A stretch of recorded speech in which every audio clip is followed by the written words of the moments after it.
Mahigit 16,000 ang nanood ng laban ni Manny Pacquiao at Ricky Hatton sa MGM Grand Arena. At tulad ng inaasahan, star-studded ito. Naroon sina Mariah Carey, Jack Nicholson, Sugar Shane Mosley, Bernard Hopkins, Denzel Washington, Mark Wahlberg, rapper Jay-Z, at P. Diddy. Kasama naman ni Pacquiao sa kanyang entourage ang wrestler na si Dave Bautista na may dugong Pilipino. 2 taon na raw nakikiusap si Bautista sa kampo ni Pacquiao na makasama ito. That's what felt good too, you know, seeing the flag raised and wave back and forth and have all the Filipinos share and Manny's just representing that. It's a good feeling. Ang fans ni Hatton na noong weigh-in ay todo kansyaw kay Pacman at sa mga Pinoy na tahimik sa pagbagsak ng kanilang idolo sa second round.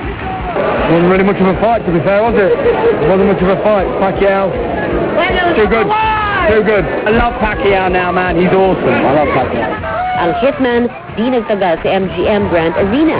Isinugod ito sa ospital para ma-check up. Si Manny Pacquiao naman, nag-uumapaw ang saya.